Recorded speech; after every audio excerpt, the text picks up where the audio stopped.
So um, imagine for a second that you're a senior engineer at, I don't know, a massive financial institution.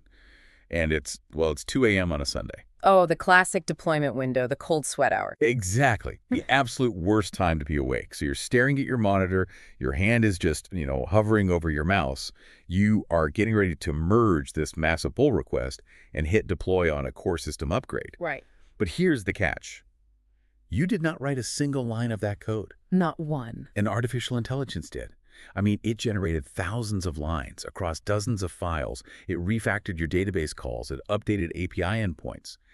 And you are essentially betting your job, the entire system's uptime, and maybe millions of dollars in company revenue, that this AI accurately remembered some subtle security protocol you casually mentioned in a chat window like 3 weeks ago. Yeah, that is a genuinely terrifying scenario. And for a lot of development teams right now who are just, rushing to adopt AI coding assistants, that terror is just a daily reality. I mean, we're trusting these statistical prediction engines to build deterministic, highly fragile enterprise architecture. It's wild when you put it like that. It is. It's the ultimate blind leap. We've basically handed the keys to a system that is brilliant at syntax, sure, but it fundamentally lacks object permanence. Object permanence, right. Like a toddler. Exactly like a toddler. Yeah. The industry has been totally intoxicated by the speed of AI code generation, but we are severely underestimating the cognitive burden of actually verifying that code. Because reading code is harder than writing it.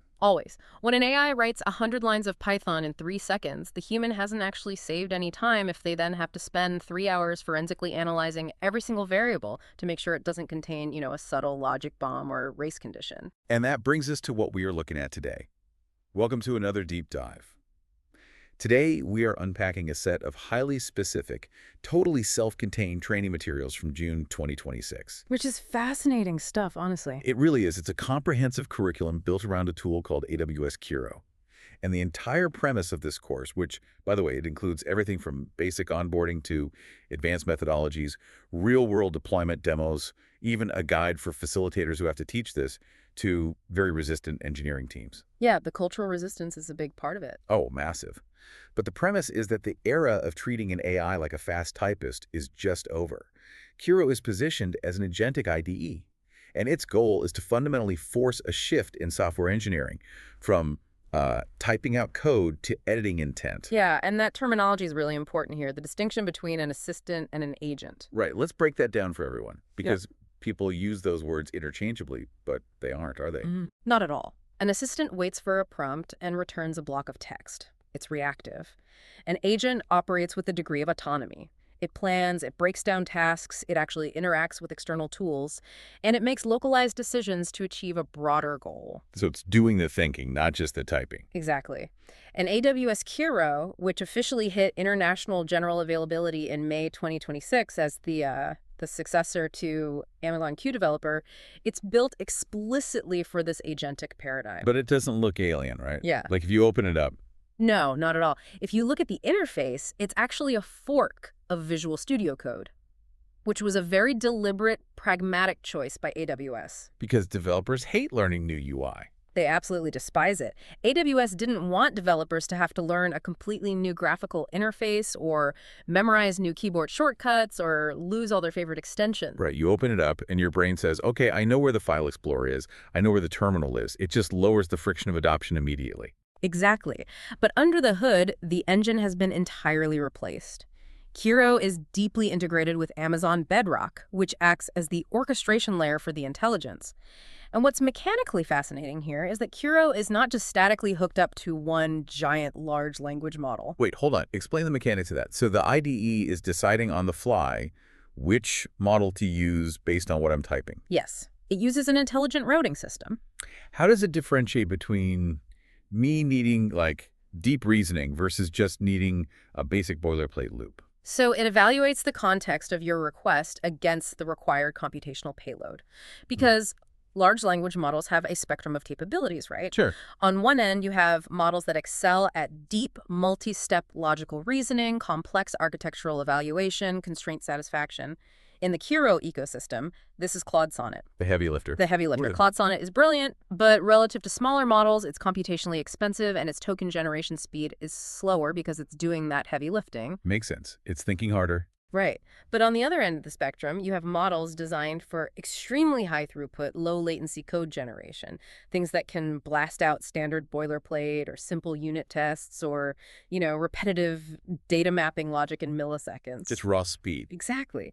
And in this architecture, Kiro uses Amazon Nova for those tasks. So as a developer sitting at my desk, I am not manually toggling a switch that says use Sonnet now or use Nova now. Generally, no. Kiro acts as the orchestrator. Let's say you ask the agent to design a secure authentication flow bridging a legacy on-prem Active Directory with a new AWS Cognito setup. Okay, that's a gnarly architectural problem. Very. So the routing layer sends that to Claude Sonnet. It needs to really think about the architecture and the security implications. But once that architecture is approved and Kiro is just executing the task of writing, say, 30 nearly identical data transfer objects in Java. Which is just mindless typing. Pure grunt work. It routes that to Nova to get it on your screen instantly.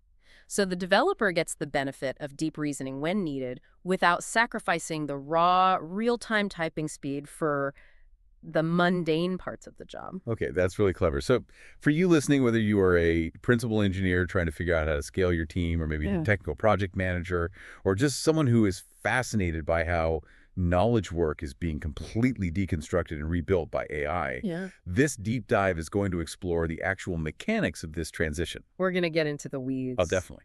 We are going to unpack how Kiro implements a massive structural pause in the AI workflow, the specific files it uses to maintain a persistent memory so it doesn't forget your company's rules, and how human teams are completely restructuring their daily interactions to manage these autonomous agents safely. And it all really begins with a fundamental taxonomy that's established in the very first module of the training materials. The course draws this absolute unyielding line between two distinct ways of collaborating with an AI. They categorize these as vibe mode and spec mode. Vibe mode. I love that. It's such a great colloquial term, and it perfectly encapsulates how, 99% of people interact with large language models today. It really does. Vibe mode is conversational, it's instant, and it's exploratory.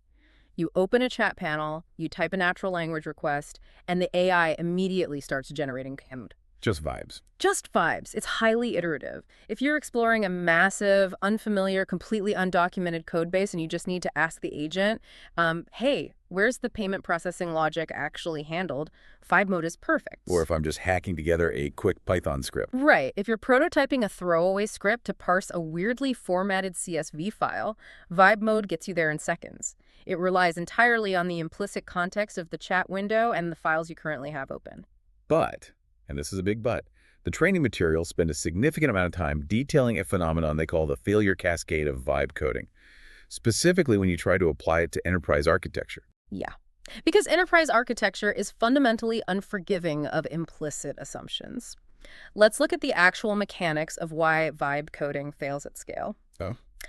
When you ask an AI to, say, build a new user profile page in a casual chat, the AI will confidently generate the React components, the API calls, maybe some backend logic. And it'll look like it works. Oh, on your local machine running on localhost, it will probably look great and function perfectly. Which gives the developer a massive false sense of security. Precisely. Because what the AI didn't do, because you didn't explicitly instruct it to, and because it lacks the holistic architectural context, is account for all the non-functional requirements. The invisible stuff. Exactly. It didn't implement the specific rate-limiting protocols your infrastructure team requires. It didn't use the approved corporate library for logging errors. It didn't account for how this new database query will perform when it's hit with 10,000 concurrent users during peak hours. Right, because you just said make a profile page. You didn't say make a secure, scalable profile page that complies with our auditing standards. Exactly. So when you push those vibe-coded features into a complex microservices environment,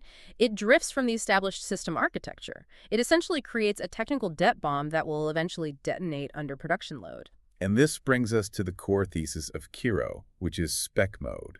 If vibe mode is like a jazz solo, highly improvised, relying on the feeling of the room, great for a quick jam session, then spec mode is like writing a symphony. I like that analogy. Right. You cannot improvise a symphony with 100 different musicians. You need sheet music. You need rigid, explicit notation detailing exactly what the strings section is doing while the brass section is resting. And everyone has to be reading from the same page. Exactly. So Kiro's solution to the failure cascade of vibe coding is to force a systemic pause. Instead of jumping straight to writing code, Kiro forces the human and the AI to collaborate on a written specification first. It is the reintroduction of engineering rigor into what has honestly become a very loose process lately. So how does that pause actually work in practice? Well, when you engage Kiro in spec mode, you give it your intent. But instead of generating a Python file, Kiro will often respond with a series of clarifying questions. It actively interrogates the prompt. Okay. Once those questions are answered, it generates markdown files detailing the exact requirements, the technical design, and the granular tasks required to build it. And the human must review and approve these markdown files before Kiro is permitted to write a single line of executable code. Okay, I have to push back on this, though, because if I am an engineering manager, the entire reason I'm paying for AI tools is velocity. Right, the promise of speed. The promise was that I could ship features 10 times faster. If I am forcing my developers to sit around answering clarifying questions from a chatbot and reading 50-page markdown specifications, haven't we just reinvented the slow, agonizing days of waterfall development? Yeah. I mean, developers hate writing specs, and I imagine they're going to hate reading AI-generated specs just as much. Doesn't this completely kill momentum? That is the exact visceral reaction most developers have when they're first introduced to this concept. And the training's facilitator guide actually anticipates this exact pushback. I bet. But we have to look at the economic reality of the software development lifecycle. The absolute cheapest place to fix a logical error or a security flaw or a misunderstood requirement is in a written sentence before any code is constructed. Right. The most expensive place to fix it is in deployed production code when users are actively experiencing the bug. The classic cost of defect curve. It scales exponentially. Exactly. Now, to address the waterfall comparison, because it's a fair one, waterfall was agonizingly slow because human beings were manually drafting those 50-page specification documents, negotiating every single bullet point over weeks of meetings. Just endless redlining. Yes. In the Kiro workflow, the AI drafts the comprehensive specification in 2 to 3 minutes. The computational heavy lifting of anticipating edge cases, mapping data schemas, and defining API contract that is done by the agent. The human's role shifts entirely to review and validation. But wait, if I'm reviewing a massive technical document generated by an AI, aren't my eyes just going to glaze over? I mean, human fatigue is a real thing. Oh, absolutely. Alert fatigue. Right. So if the AI hides a catastrophic architectural mistake on, like, page 14 of the design document, I might just skim right past it, click approve, and we're back to the exact same problem we had with vibe coding. How is reading AI Markdown fundamentally safer than reading AI code? That is a critical mechanical question, and it's exactly why Kiro does not just generate a generic, unstructured text dump. It uses a highly specific, constrained anatomy for its specifications. Okay, so it's formatted in a specific way. Very specific. When Kiro generates a spec, it creates 3 distinct files, and it stores them in a hidden directory within your project repository, specifically .kiro/specs. Narrow specs. And these files are highly modularized per feature, so you are never reading a monolithic 50-page document. You're reading a targeted contract for the specific unit of work you requested. Okay. Those 3 files are requirements.md, design.md, and tasks.md. Let's unpack the mechanics of these files, starting with requirements.md, because the training materials state that this file defines the what and the why of the feature. But it doesn't use conversational English. It uses something called EARS notation, E-A-R-S, the easy approach to requirement syntax. EARS is arguably the linchpin that makes this entire agentic workflow viable. Really? Just the syntax format? Yes, because, as we discussed, natural language is inherently sloppy and ambiguous.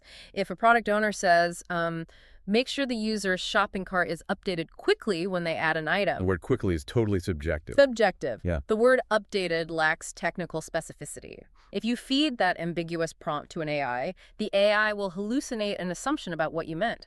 EARS notation strips away the ambiguity by enforcing a strict, deterministic linguistic pattern. The primary pattern is, when trigger the system shall behavior. Right. The training gives an example. It says, when a user submits a password reset request for a registered email, the system shall send a reset link valid for 30 minutes. Exactly. That leaves absolutely zero room for interpretation.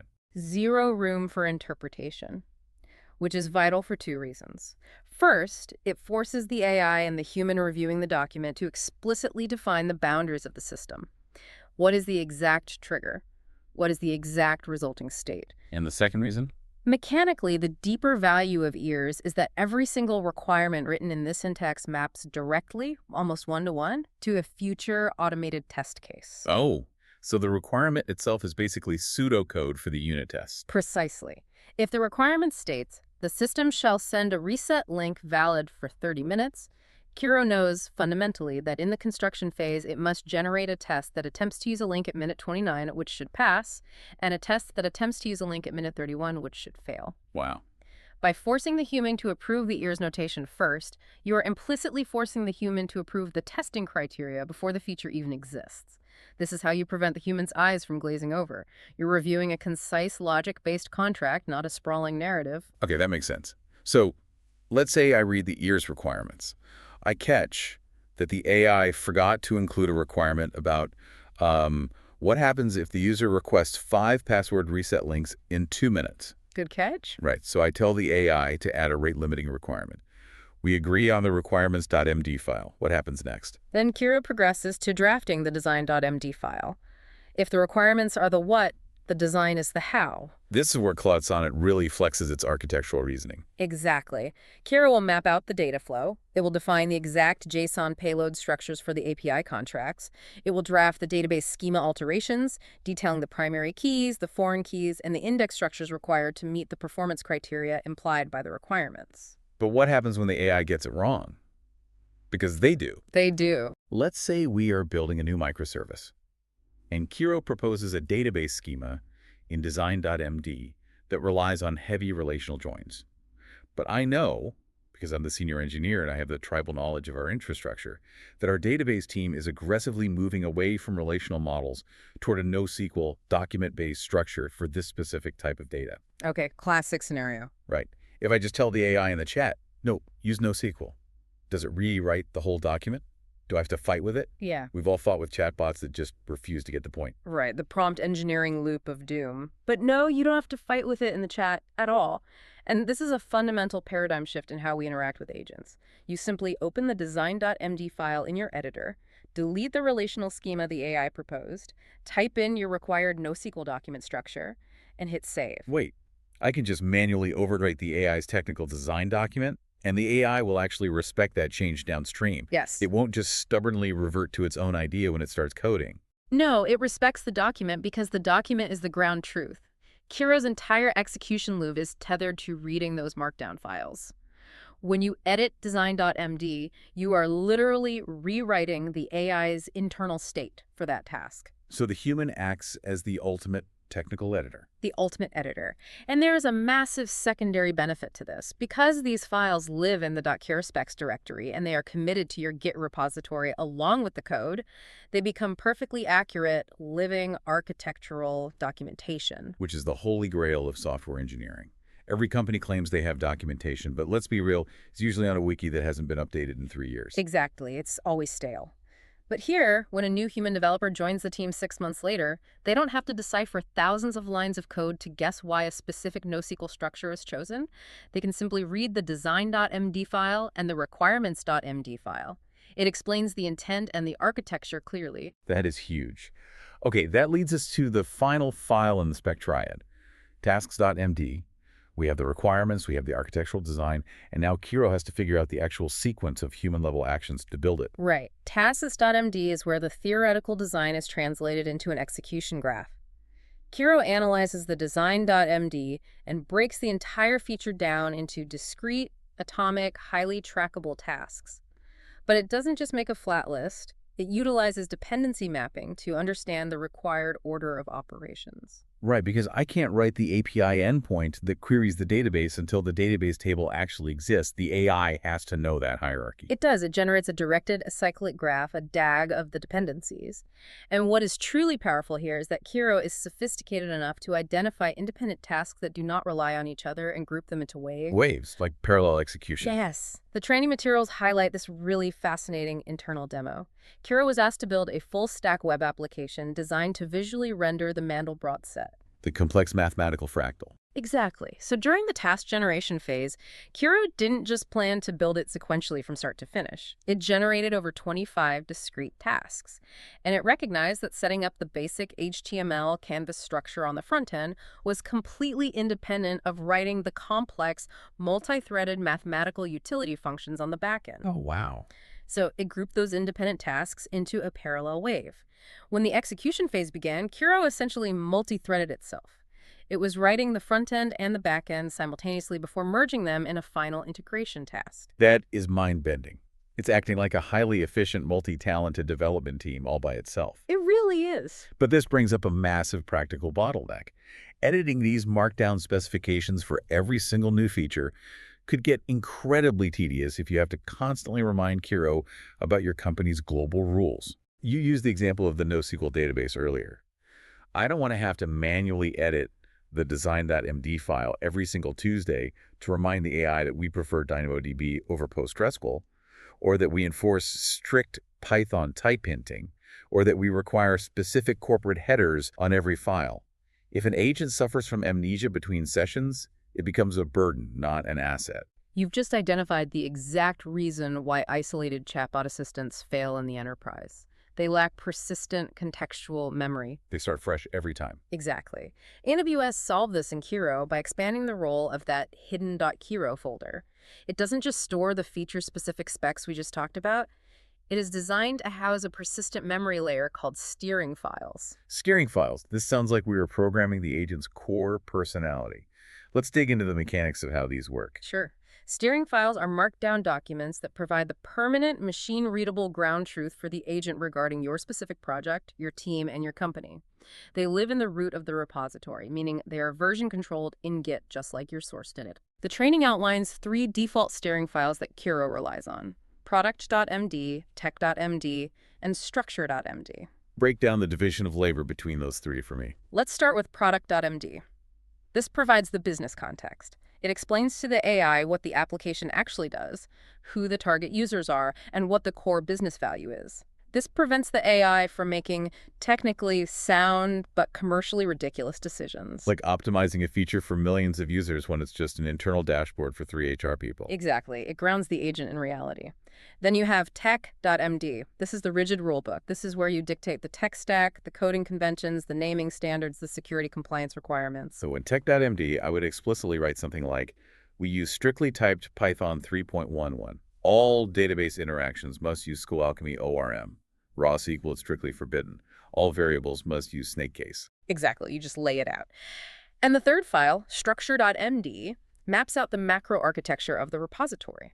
It tells the agent where different types of files belong. It says, all front-end React components live in the subcomponents directory. All back-end routing logic lives in AppRoots. Okay, but if I have a massive enterprise repository with hundreds of thousands of files and dozens of different subteams working on different microservices, throwing all of those rules into one giant tech.md file seems like it would overwhelm the AI's context window. It would. It would be way too much token overhead. Right. So how does Kiro know which rules apply to the specific file it is currently editing? If I'm editing a legacy Java file, I don't want the AI loading up the Python linting rules. That is a crucial mechanical nuance. Kiro handles this through something called inclusion modes. You configure how and when these steering files are loaded into the LLM's context window. You have 3 modes: always, file match, and manual. So always is exactly what it sounds like. Global rules that apply universally across the whole repo. Correct. But the real power lies in file match. You can configure a specialized steering file, say frontend-rules.md, and set its inclusion mode to only trigger when the active file ends in .tsx or .jsx. The AI dynamically alters its own rulebook based on the environment it is currently operating within. Oh, that's smart. And what about manual inclusion? Manual inclusion allows the developer to inject highly specialized, deep context only when necessary. Let's say your company has an incredibly complex proprietary standard for handling international tax calculations, and it's documented in a file called taxcompliance.md. You definitely don't want that chewing up token limits on every single request. No, you'd burn through your tokens instantly. But when you are working on the checkout service, you can simply type #taxcompliance directly into the Kiro chat panel. The IDE instantly retrieves that markdown file, injects it into the LLM's context, and grounds the AI's reasoning in that highly specific domain knowledge. So by committing these steering files to Git, a company is essentially capturing its implicit tribal knowledge and turning it into explicit executable code. That's the perfect way to phrase it. Because if a senior engineer leaves the company, their knowledge of how we build things here doesn't walk out the door with them. It is codified in kirotech.md. When a brand new junior developer joins on Monday morning, they pull down the repository, and the Kiro agent attached to their IDE already knows all the rules. It democratizes the architectural constraints across the entire team, human and AI alike. But steering files only dictate how the AI thinks before it acts. The training materials also introduce a system for automating how the AI acts reactively, called agent hooks. Oh, this was one of the most fascinating parts of the documentation. It describes agent hooks as event-driven automation. I want to make sure I understand the mechanism here. It sounds like having a meticulous, slightly obsessive intern standing directly over your shoulder watching your keystrokes. Pretty much. And the absolute second you hit save on a file, they grab the keyboard, clean up your formatting, update the documentation, and hand it back to you. Is that accurate? It is a very accurate analogy. An agent hook is a configuration that tells Kiro to listen for specific file system events within the IDE, most commonly the on-save event. When that trigger occurs, Kiro automatically executes a predefined prompt against the changed code in the background without the developer having to manually ask for it. So give me a concrete example of how a team would use this in real life. A classic example is documentation drift. Developers are notorious for updating the logic of an API endpoint, but forgetting to update the corresponding OpenAPI or Swagger documentation. Oh, 100%. It's the bane of every front-end developer's existence. The back end changes the API and doesn't tell anyone. Exactly. So with an agent hook, you can configure Kiro so that every single time a developer saves a file in the app handlers directory, Kiro automatically reads the new logic, deduces the changes to the JSON payload or the HTTP response codes, and silently regenerates the OpenAPI.yaml file to perfectly match the new code. That is incredible. It completely removes the human burden of doing the chores. It eliminates the cognitive load of remembering the maintenance tasks. It does. But this level of automation brings us to a topic that has to be addressed, which is security and system boundaries.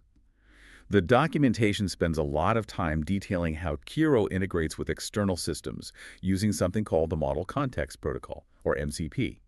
And on the surface, this sounds incredibly powerful, but also fundamentally terrifying. It is the sharpest double-edged sword in agentic development. Right, because the documents say MCP allows Kiro to connect to external ground truths. It can read company wikis, it can query live AWS infrastructure, and it can even connect directly to your databases. Yes. Are you telling me that we are giving an autonomous AI powered by a massive language model in the cloud direct query access to our live production databases? How is that not a catastrophic SQL injection waiting to happen the moment the AI hallucinates? It's critical to understand the architecture of the Model Context Protocol because it is specifically designed to mitigate that exact fear. MCP is an open source standard, originally championed by Anthropic actually, that creates a highly secure, standardized interface between the foundation model and external data sources. The key mechanical concept is that the foundation model Claude Sonnet, sitting in the AWS cloud, does not have direct access to your database. Okay, so how does it get the data? It goes through the MCP server, which acts as a heavily sandboxed, localized intermediary. Let's walk through the exact payload exchange. Let's say Kiro is trying to write a SQL query to retrieve all active users. The AI knows it needs the database schema to write an accurate query, so it doesn't guess. It sends a standardized JSON request to the local MCP server running securely within your enterprise network boundary. The request essentially says, I need the schema for the users table. And the MCP server is what actually executes the query against the database. Exactly. The MCP server connects to the database using a strict read-only service account. It retrieves the schema metadata, It then sanitizes that metadata, packages it back into a standard JSON response, and sends it back to the IDE, which feeds it to the LLM. Okay, that's it. The LLM never touches the database directly. It cannot issue a drop table command because the MCP server only exposes specific pre-approved read operations, and the database credentials belong to the MCP server, not the AI. So it's a heavily regulated airlock. The AI slides a request under the door. The MCP server checks to see if the request is allowed, goes and gets the safe data, and slides it back under the door. Precisely. And this is what fundamentally prevents hallucination in enterprise environments. Yeah. If the AI is drafting the design.md file, the MCP connection allows it to dynamically verify its assumptions against reality. It doesn't have to guess what columns exist in the PostgreSQL database. It can ask the MCP server to read the actual live schema. It grounds the agent's reasoning in empirical fact. But even with the MCP sandbox, the agent's still generating code right there in my IDE, and it might want to execute terminal commands to run tests or build the application. How does Kiro prevent the agent from just running wild on my local machine and, I don't know, deleting my root directory? Through a system called autopilot limits, Kiro requires explicit granular consent from the human developer for actions that mutate state. You, as the developer, configure an allow list. You might say, Kiro, you are allowed to read any file in this directory, and you're allowed to run the npm test command without asking me. Okay. But if Kiro wants to run npm install to download a new external package, or if it wants to execute a script that modifies database records, the agentic loop pauses. A prompt appears on your screen explicitly detailing the command the AI wants to run, and you must physically click an approve button before the execution proceeds. Destructive or state-changing actions always require a human in the loop. Okay, so we have established the mechanics. We have an AI that writes rigorous, testable specifications using ears notation. It relies on a persistent memory bank of steering files so it never forgets our coding conventions. It automates mundane chores using agent hooks, and it fact-checks itself against live infrastructure using the secure MCP airlock. That is a phenomenal suite of tools. It is extremely comprehensive. But a tool is just a piece of technology. You can hand a state-of-the-art nail gun to a team of carpenters, but if they're still using blueprints from 1850, the house is going to collapse. How does this technology actually alter the daily human-to-human operations of a development team? That is the most profound shift outlined in these training materials. AWS recognized that dropping an agentic IDE into a traditional agile workflow creates massive systemic friction. So they didn't just document the software, they published an entirely new operational methodology to accompany it. It's called the AI-Driven Development Lifecycle, or AIDLC. Right. It is an open methodology. Any team can look up the workflow rules on GitHub under OzLab's SID All-C Workflows. And it represents the complete re-engineering of how human teams collaborate in the AI era. The documentation makes a really sharp observation about traditional methodologies here. It points out that Waterfall, Agile, Scrum, Kanban, every project management philosophy developed over the last 40 years was fundamentally built around a single, unyielding biological constraint. The constraint that human beings type code slowly. Exactly. The entire architecture of a 2-week Scrum sprint, the backlog grooming, the incredibly tedious planning poker sessions where we argue about story points, the daily stand-up meetings to track micro-progress, all of it exists to manage the risk and the expense of slow human typing. It is risk mitigation for a low bandwidth output channel. But when you introduce an agent like Kiro that can synthesize and draft thousands of lines of architecturally sound code in a matter of seconds, that entire management structure doesn't just become obsolete, it becomes a massive bottleneck. Because the AI is just too fast. Way too fast. If the AI can finish the 2-week sprint backlog by Tuesday afternoon, what does the team do on Wednesday? AIDLC requires teams to abandon the concept of the sprint entirely. Instead, it organizes work around a continuous flow of what it calls units of work. Walk me through the mechanics of a unit of work, because the AIDLC framework breaks it down into 3 distinct phases. Yes. The 3 phases are inception, construction, and operations. The first phase, inception, is where the AI and the human team collaborate to transform a plain language business desire into those rigorous markdown specifications we discussed earlier, the requirements and the design. Okay. The second phase, construction, is the execution phase.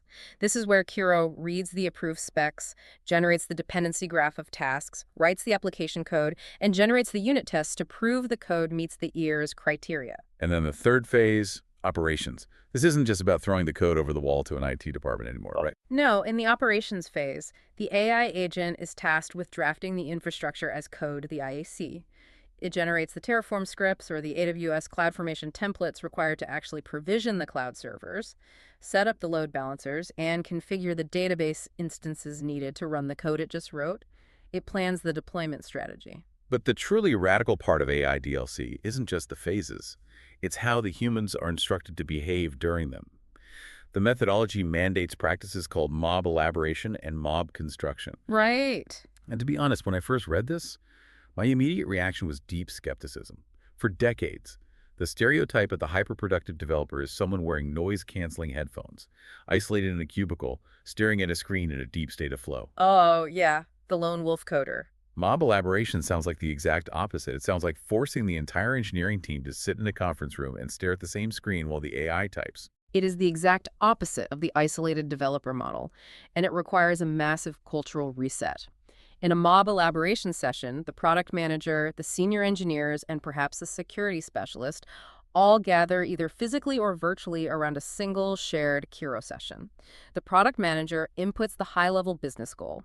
The AI immediately analyzes the goal and fires back a list of clarifying architectural and logical questions. And the team argues about the answers in real time. They collaborate on the answers in real time, and this is the critical inversion of the tech hierarchy. Historically, junior developers wrote the boilerplate code while senior developers reviewed it later. In AI DLC, the AI acts as the incredibly fast junior developer drafting the boilerplate, and the entire human team acts as a unified board of directors, reviewing, debating, and voting on the AI's proposals instantly. I still have to ask the hard operational question, though. Doesn't mob elaboration just mean we are trading time spent coding for an endless, agonizing string of committee meetings? Developers famously despise meetings. If I require 5 highly paid engineers to sit on a Zoom call for 2 hours to watch an AI write specs, how is that efficient? It is a totally valid concern, and it's the primary resistance tech leads face when adopting this. But the facilitator guide included in these materials explicitly addresses this. It notes that the mob inception moment is universally the massive aha realization for teams, because it doesn't create more meetings. It consolidates and front-loads the cognitive work, drastically reducing downstream meetings. Okay, explain the math on that. How does it actually save time overall? Think about the traditional agile process. A developer takes a ticket, puts on their headphones, and codes in isolation for a week. They make dozens of micro-assumptions about edge cases along the way. They submit a pull request. The security engineer reviews it 3 days later and realizes the developer used a deprecated hashing algorithm. The database engineer reviews it and realizes the queries are not optimized. The code is rejected, it goes back into the backlog, and the team schedules 3 different sync-up meetings to argue about how to fix it. It is a massive waste of calendar time and context switching. A slow, painful iteration loop. Exactly. In mob elaboration, when the AI asks, how should we handle data encryption for this field? The security engineer is already in the room. They say, use AES 256. The database engineer is in the room. They confirm the schema changes. The team resolves the architectural ambiguity in minute 5 of the project together. Oh, I see. They catch the missing edge cases instantly, preventing weeks of wasted coding, miscommunications, and sprawling Slack threads. The AI acts as a forcing function for immediate team alignment. Okay, to really understand how this methodology actually survives contact with reality, the training materials provided 3 comprehensive, real-world demo tracks. It is one thing to talk about mob elaboration in theory. It's another to see Kiro navigate the messy, contradictory reality of enterprise IT. Let's look at how this agent handles escalating levels of complexity. I want to start with the demo that I found the most surprising. SAP development. SAP is the ultimate stress test for an agentic IDE. If an AI can write SAP code safely, it can write almost anything. For listeners who haven't had the distinct pleasure of working in an SAP environment, we need to explain why this is such a big deal. SAP is not just a programming language. It is essentially its own proprietary universe of enterprise resource planning. It is a massive, highly structured walled garden. When you are developing in SAP, you are usually writing in ABP, their proprietary language. You're interacting with the Business Technology Platform, or BTP. You are exposing data through highly specific OData services. And most importantly, SAP environments are usually running the absolute core financial and logistical operations of a massive corporation. Right, the stakes are incredibly high. Very high. The rules are rigid, and the penalty for breaking them is catastrophic. So how does an LLM trained on the broad generic internet navigate the hyper-specific, undocumented tribal rules of a bespoke SAP installation? This is where the power of the .Kiro steering files becomes paramount. In an SAP shop, the tech.md file is incredibly dense. It doesn't just dictate syntax, it maps the implicit SAP rules. For example, it dictates exactly which SAP authorization objects must be checked before a user is allowed to read a specific database table.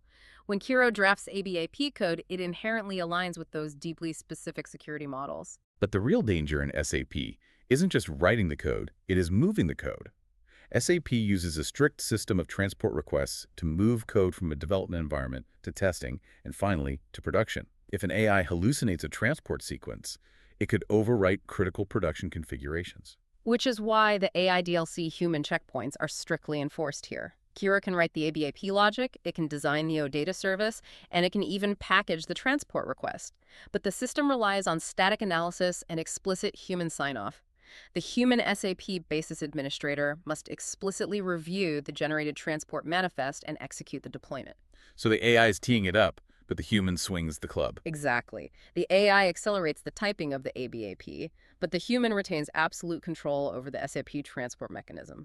So Kiro can navigate a rigid, pre-existing universe. But what happens when the universe itself is fundamentally changing?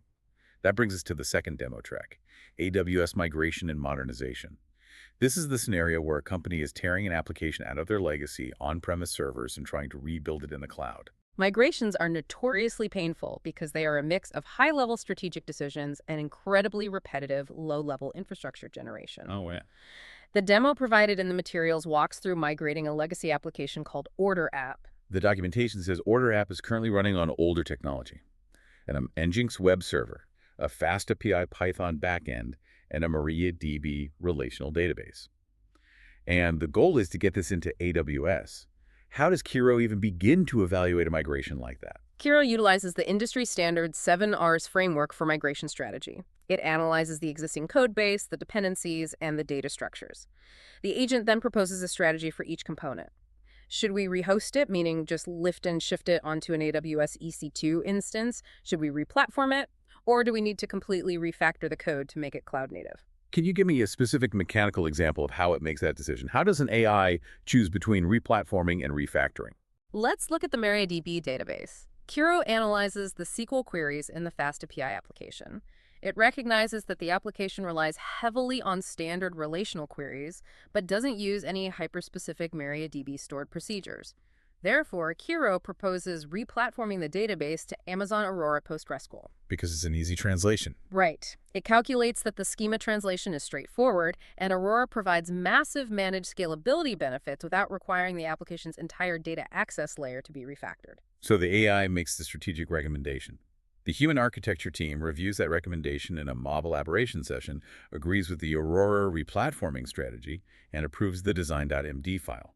What does the operations phase look like for a migration? This is where Kiro shifts from writing application code to writing infrastructure as code.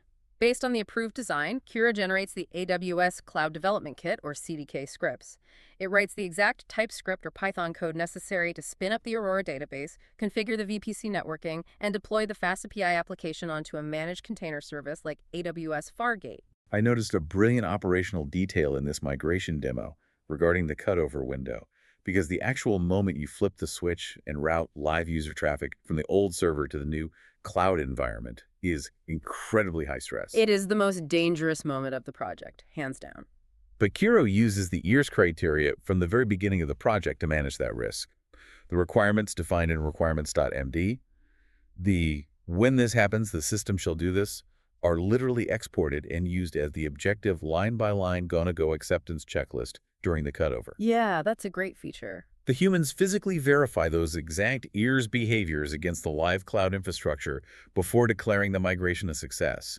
It creates a perfectly closed loop between the initial intent and the final execution. It ensures that the definition of success doesn't drift during the chaos of the migration. We have seen Kiro navigate legacy SAP code and execute complex cloud migrations. But what about a blank slate? The third demo track covers greenfield application development, building something entirely from scratch. Greenfield development is where the pure value of spec-driven development really shines brightest.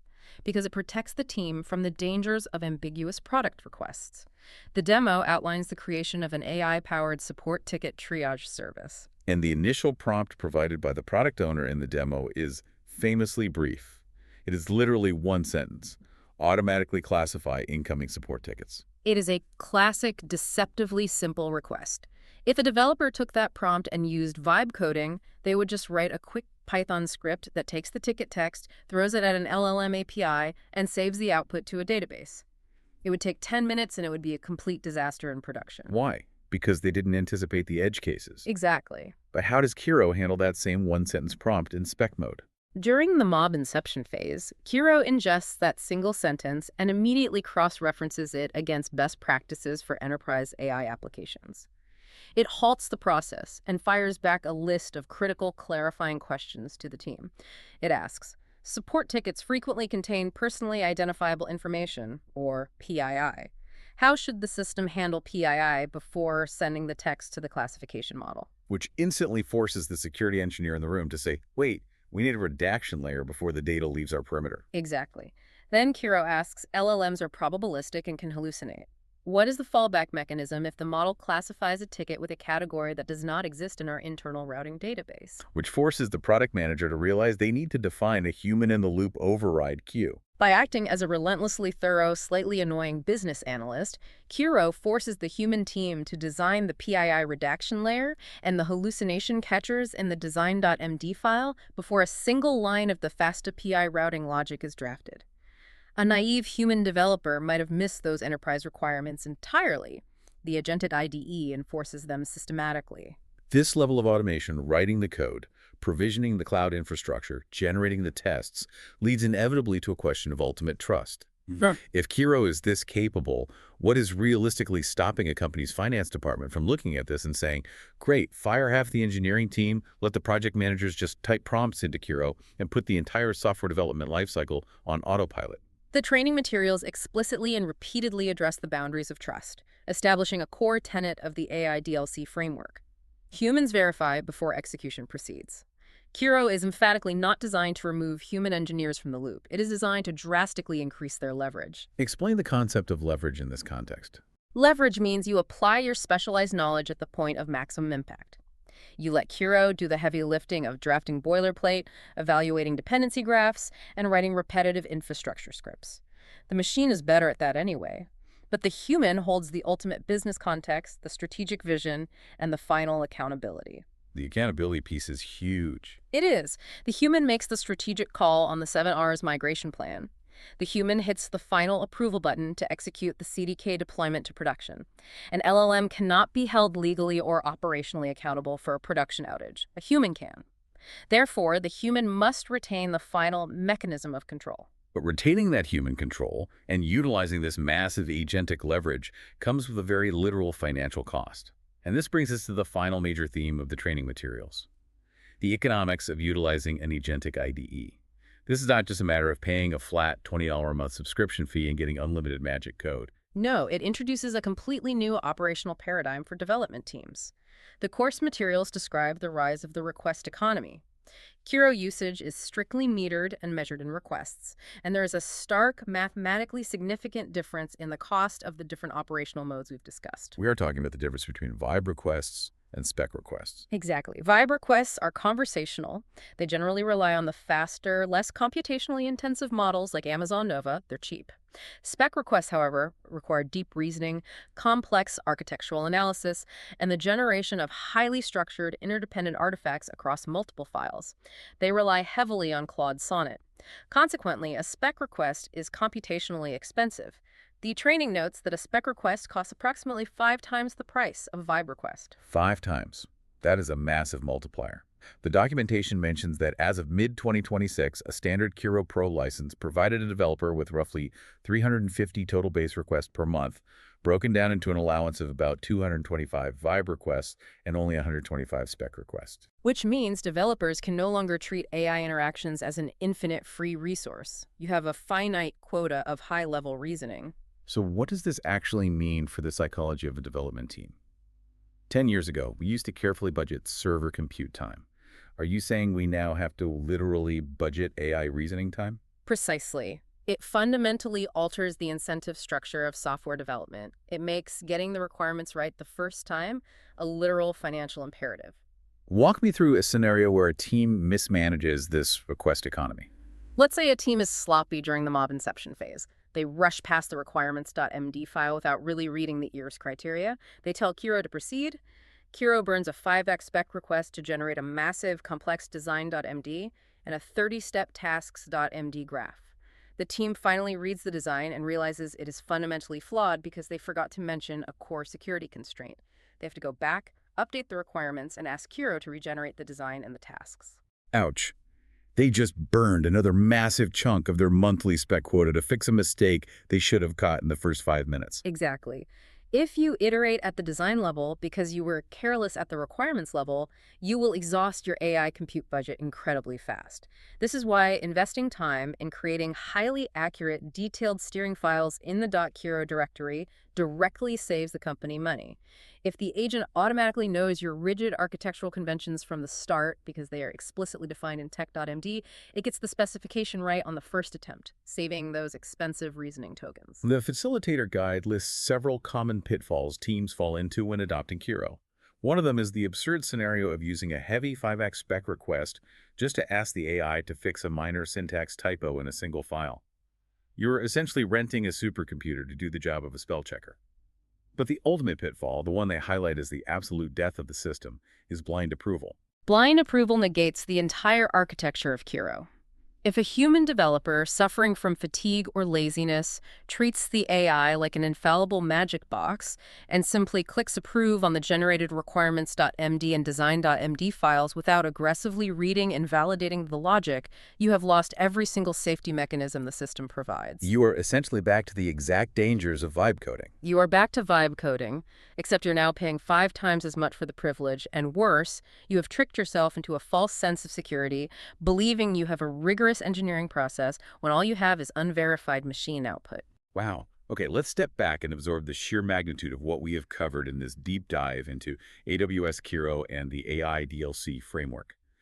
We have traced this incredible evolution. We started with the unpredictable, dangerous chaos of vibe coding, where implicit assumptions lead to production failures. We explored the deliberate, structured rigor of spec-driven development, where ambiguous ideas are forced into testable ERS notation. We unpacked the mechanics of the hidden .kiro folder, seeing how steering files give an AI persistent memory, and how agent hooks automate the mundane chores of coding. We examined how the model context protocol safely connects the agent to live enterprise databases without sacrificing security. And we saw how the AI DLC methodology completely reshapes human collaboration, moving teams out of isolated silos and into real-time mob elaboration sessions. It is not just an update to a toolset, it is a fundamental redefinition of the cognitive role of the software developer. It truly is. If you take one overarching concept away from this deep dive, it is that the AI revolution in enterprise coding is not about replacing the engineering process.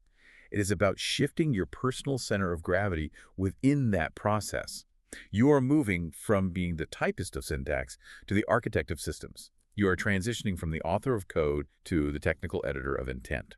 But that transition leaves the industry with a lingering, and I would argue, highly provocative structural challenge. If tools like Kiro successfully automate the generation of boilerplate code, the design of basic data schemas, and the drafting of routine unit tests, well, we have to acknowledge that those are the exact tasks that have traditionally been assigned to junior developers. Oh, that is a chilling thought. We have historically used the writing of repetitive boilerplate as the pedagogical mechanism for teaching beginners how systems actually work. You're at 100 bad API endpoints so you can learn how to design a good one. Exactly. The repetitive typing was the training ground. So if the entry-level job in the AI era essentially becomes the senior-level task of reviewing and approving complex AI-generated architectural specifications, how do we fundamentally train the next generation of senior engineers? How does a junior developer learn to recognize the subtle nuances of a robust, scalable system if they have never spent the agonizing hours typing out a fragile, failing one themselves? That is the massive existential question for the tech industry moving forward. How do you become a master technical editor if you have never been forced to be an author? It's a paradox that every engineering manager is going to have to confront as these agentic tools become the standard. Definitely something for all of us to seriously mull over. Thank you so much for joining us on this deep dive. Think about how you can start explicitly writing your own specs for the future, whatever your role is, and we will catch you next time.